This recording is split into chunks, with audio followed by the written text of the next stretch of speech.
Hi, John again from Comiconn, and I'm here with two amazing men, Brian O'Halloran and Scott Schiaffo. How are you guys doing today? Doing good, man. Thanks for having us on. Thank you for spending the time with us. So I got to ask you guys are an amazing movie, Clerks 2. What was it like to make that movie? Well, for me, it was for all of us, it was our first time doing film in general. So it was definitely an experience. We all had jobs, regular type of daytime jobs, and we shot the film mostly at night. Thus, Kevin wrote that part of the story where gum was jammed in the lots. Yeah. So thus, we didn't have to open up the metal shutters, showing that it was really nighttime outside because we couldn't really afford lights to shoot night as day.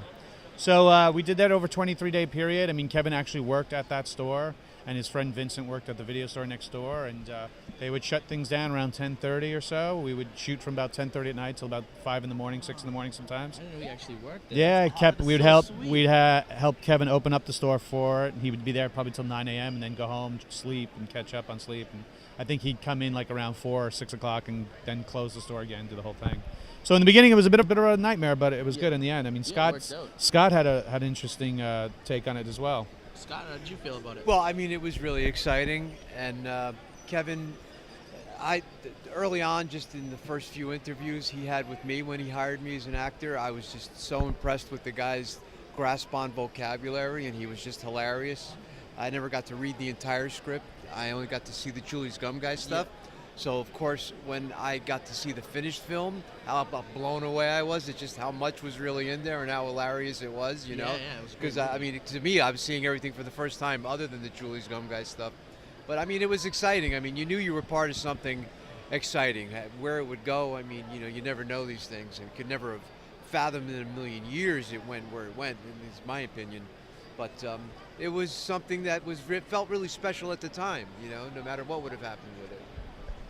So, can we expect a Clerks 3? I know there's been rumors. Is it going to happen?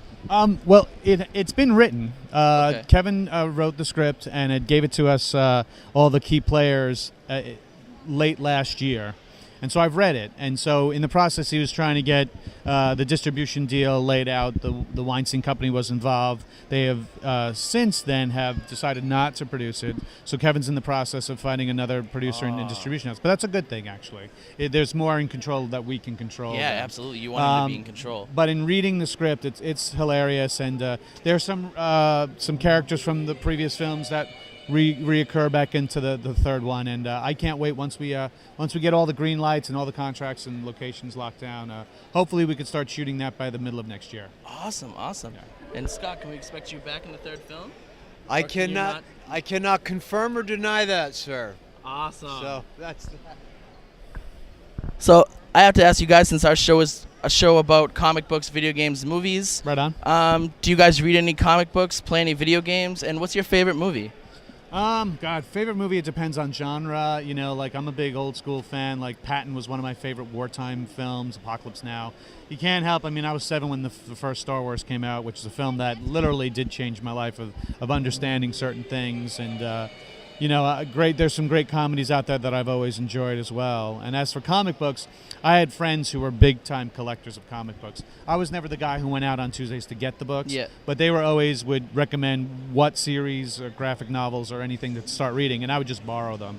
So I was, reading The Watchmen or X-Men or, Akira when it was out in the single book format. So that was the era that I was into comics in the late 80s, early 90s. And they've had all the books since, so I got my comic book knowledge from them.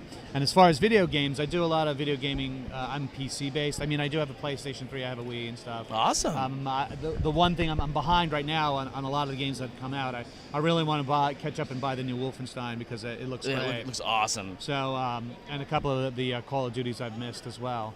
But I do like Guild Wars is my fantasy role-playing game. I'm not a big fan of the pay-to-play, subscription-based film. I think you know what? Let me pay the $70 or $50 or $70 and just have it. And look, and if you want to do DLCs, and I'll pay the $15 right, for that. If it's worth it, pay for it. Right, exactly. But otherwise, that's how I game, and I think that's pretty much my end of those Scott, topics. how about you?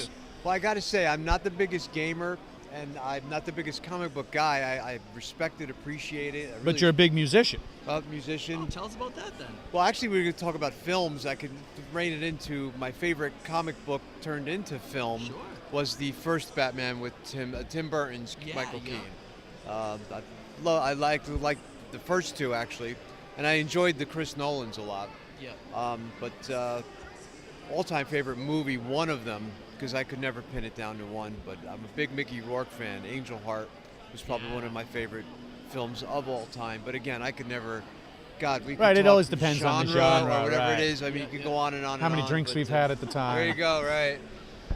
So, finally, I'm going to ask you guys, do you have any future projects other than Clerks or, clerk-related things? Any other future projects that you can talk about at this point in time? Sure. I just got done shooting up a final picture wrap on a film called Hindsight 2020. It's a post-apocalyptic suspense thriller. Oh, wow. That hopefully it comes out either the end of this year or beginning of next, depending on how the post-production goes. So you can look for that Hindsight 2020 movie. I think it's .com. I'll be coming out with my own podcast probably in October. Oh, wow. Called the Ohala Rant, and that should be coming out on the Smodco network. I'm in the process of recording some podcasts myself and getting all the marketing angle, and once I get that all nailed in, send it in to Kevin, let him hear them, and he'll give me notes, of course, and we'll go from there.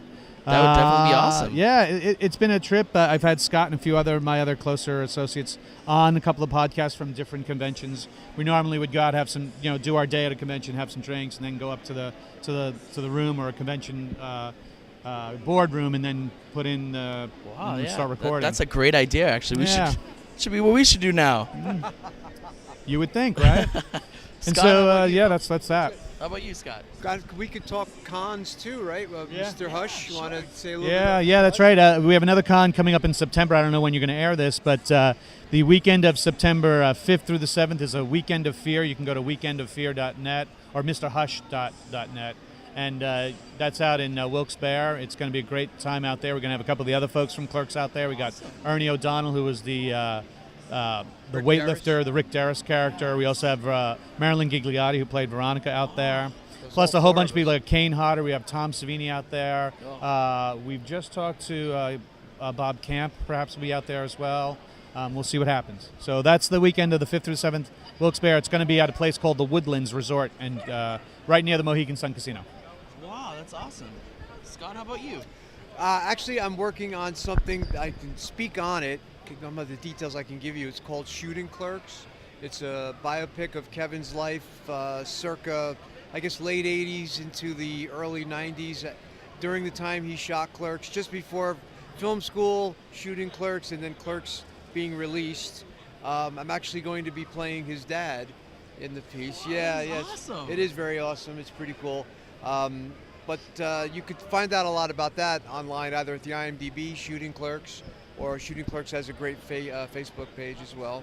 Awesome. And, I'll definitely check it out. Yeah, so we're excited about that. Kevin's involved in a certain way, but again, you could get the details on that. I don't want to go into too much. No, absolutely, sure. All right, thank you guys. Well, thank you, John, for having us on. Man. Oh, Yeah, sweet. awesome being with you, man. It was an honor talking to you. This is John, Static Rift at Comic-Con, signing off.